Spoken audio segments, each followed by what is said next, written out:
Technology gives us great power. Mostly the power to waste time, spread nonsense, and maybe subscribe to a half a dozen online services we really didn't want.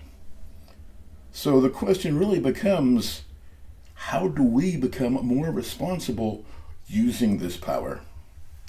When the internet first went commercial in the late 1990s, I began teaching, and I talked about the internet, and I taught the power wasn't just about speed, it was about responsibility. And then along came the Spider-Man movie in the early 2000s, and it gave me that great Spider-Man mantra, with great power comes great responsibility. And you know what? It wasn't just about comic books. It was about a warning signal for the digital age.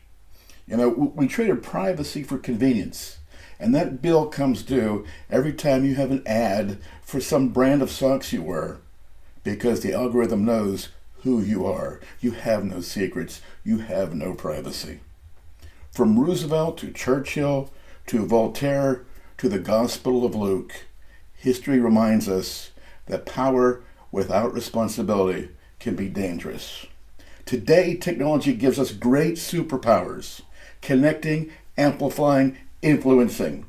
But the question still remains, will we rise to the responsibility or let the reckless ones define our future? Come with us today as we journey into this question and understand the origins and the future of the phrase, with great power comes great responsibility. Let's get cynical. Have fun. Smile more. Laugh hard. Question the status quo. I started teaching technology back in the late 1990s as the internet stumbled out of its nerdy cocoon and went commercial. I stressed our responsibility to understand the power of the internet as a great communications tool and the power it had upon us all, and also the responsibility we all had to use it wisely. Then along came the Spider-Man movie with Tobey Maguire and Kirsten Dunst in 2002, and that pulp culture phrase was burned into my brain, with great power comes great responsibility. That Spider-Man mantra stuck with me. I wasn't preaching doom or gloom, I was just stressing the idea. If you're going to use this shiny new communications tool, don't use it to spread chain emails about Bill Gates giving you money. The problem is the internet gave us great power, and most people used it to share cat memes and conspiracy theories. The responsibility part, people didn't get that. So I was fascinated by the origin of the phrase, with great power comes great responsibility. So I wondered, who said it first? Well, the comic book geeks will be happy to debate what Spider-Man issue first dropped that line. But it was that 2002 Tobey Maguire movie that burned it into my brain and into modern pop culture.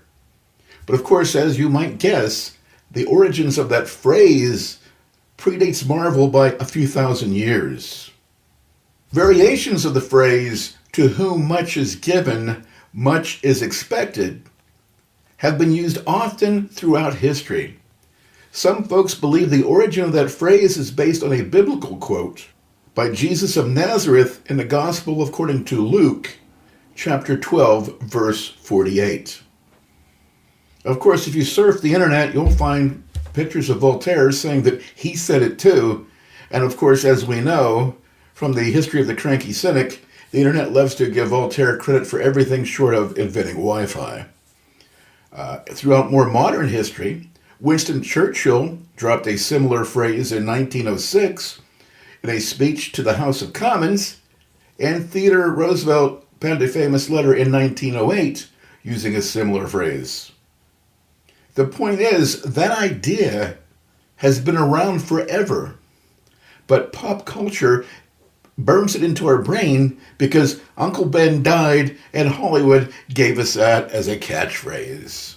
So, thinking about that type of phrase, I remember back to The Outer Limits. that was a very cool 1960s sci-fi anthology show. And every episode ended with a moral lesson about science and responsibility. Something to the effect that science has a responsibility to our world and it should understand the consequences of the things we do. In today's world, every episode ends with a comment section, which is basically morality theater performed by trolls. When the internet went commercial in the 1990s, online forums felt like magic. It was so cool connecting with people across the globe, trading ideas, building communities.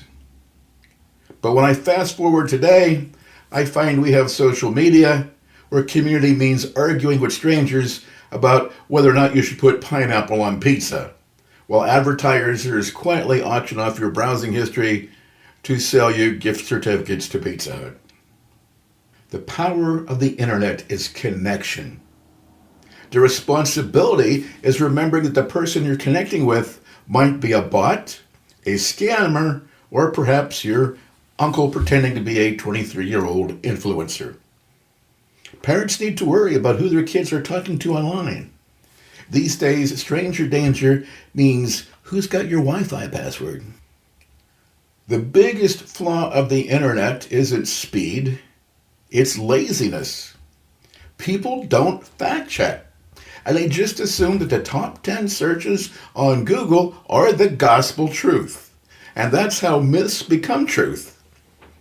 If repeating something made it true, I could keep repeating Elvis is alive and living in Delaware, and sooner or later, you would believe me.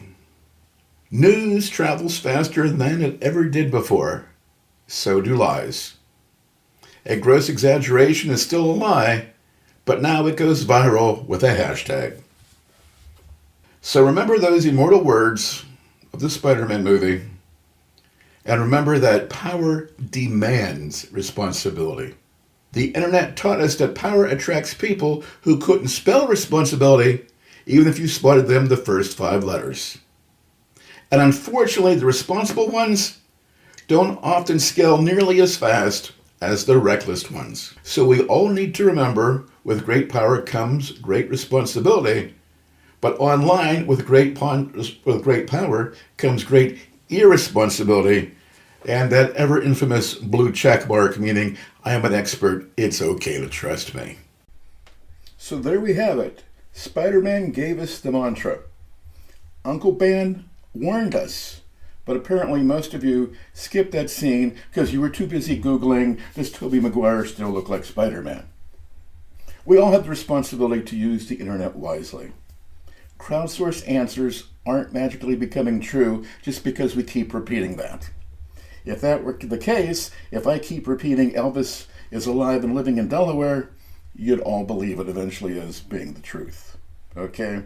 But next time on the Cranky Cynic, we'll talk about the man who weaponized wit long before memes and message boards.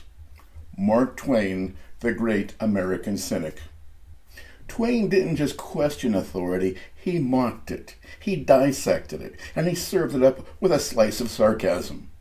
If you think tech needs truth, wait till you hear what Twain had to say about progress, politics, and human nature. That's the next time on A Cranky Cynic, where the punchlines sting and the wisdom sticks as we talk about the great American cranky cynic, Mark Twain.